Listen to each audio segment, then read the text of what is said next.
दोस्तों, आपके अपने YouTube चैनल एग्जाम फास्ट में स्वागत है। मैं संदीप सर आज आप लोगों को संवैधानिक विकास का सेकंड पार्ट लेकर आया हूं। इससे पहले एक वीडियो और थी जो फर्स्ट पार्ट आपका कंप्लीट हो गया है।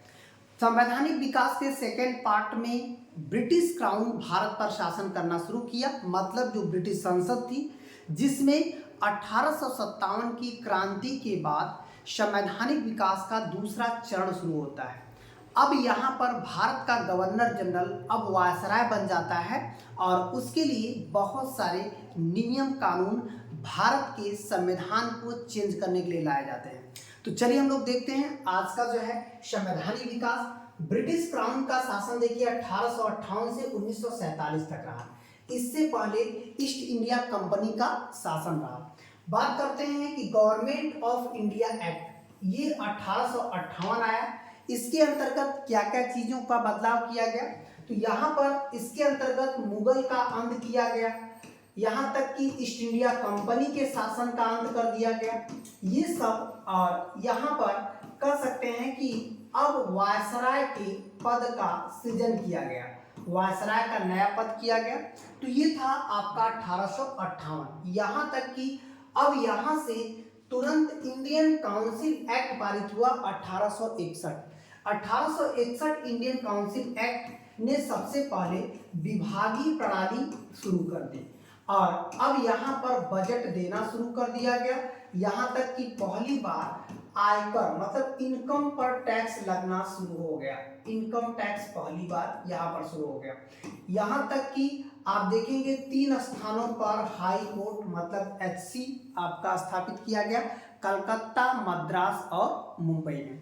फिर बात करते हैं कि इंडियन काउंसिल एक्ट 1892, इसमें क्या किया गया, 2 बातें कही रखी, जिसमें अप्रत्यक्ष निर्वाचन प्रणाली या चुनाव प्रणाली यहाँ पर शुरू किया गया, अप्रत्यक्ष, और उसके अलावा बजट पर बहस करने का अधिकार दे दिया गया। 2 बातें काफी महत्वपूर्ण इसमें रही।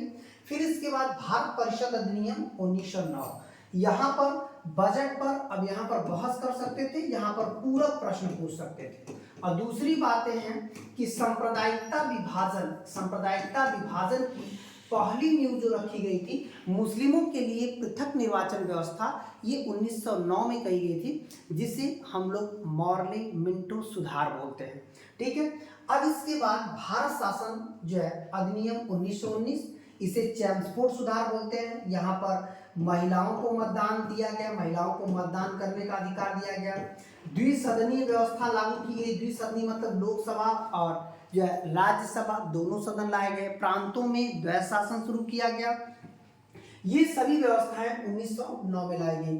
1935 ये भारत सरकार अधिनियम 1935, याद रखिएगा, इसे छोटा संविधान बोलते हैं। ऐसा इसलिए ताकि संविधान में सबसे बड़ा स्रोत यहीं से लिया गया। इसीलिए अब यहाँ पर क्या किया गया, प्रांतों में जो द्वैध शासन था अब वो केंद्र में द्वैध शासन हो गया, प्रांतों में द्वैध शासन का अंत कर दिया गया। यहाँ तक कि सभी राज्यों के लिए चुनाव प्रणाली प्रारंभ करने का प्रस्ताव दिया गया। ये सभी बातें जो है यहाँ पर अधिनियम 1935 में की गई। फिर अगस्त प्रस्ताव आया जो कि 1940 में पहली बार कांग्रेस ने ब्रिटिश सरकार के सामने अपना संविधान निर्माण और अपना जो है स्वराज्य की या स्वशासन की व्यवस्था को लागू करने के लिए 1940 में अगस्त प्रस्ताव लाया था। फिर इसके बाद क्रिप्स मिशन, ऐसा पहली बार हुआ जब ब्रिटिश सरकार ने यह मानने के लिए तैयार हो गई कि भाई अब आप लोग जो है संविधान निर्माण कर सकते हैं, उसके लिए सरकार खुद ही सपोर्ट करेगी, लेकिन उसके उपलक्ष्य में भारतीय सैनिक ब्रिटिश सरकार को सपोर्ट करेंगे। तो ये बातें 1942 में है। कैबिनेट मिशन योजना, ये 3 सदस्यीय योजना था, जिसमें आप पैथिक लॉरेंस देखेंगे जो कि अध्यक्ष था। पैथिक लॉरेंस, एवी अलेक्जेंडर, स्टैनफोर्ड क्रिप्स, 3 लोग आए थे। यही कैबिनेट मिशन योजना जो है संविधान सभा का निर्माण करता है। वही संविधान सभा क्या करता है, जो है हमारे देश के संविधान को बनाती है। और फिर इसके बाद जो लास्ट 1947 माउंटबेटन अधिनियम था, इसके अंतर्गत जो है हमारा देश स्वतंत्र हुआ, जिसे माउंटबेटन योजना कहते हैं। इस तरह की वीडियो देखने के लिए हमारे इस चैनल को लाइक, सब्सक्राइब, शेयर जरूर करिएगा। धन्यवाद।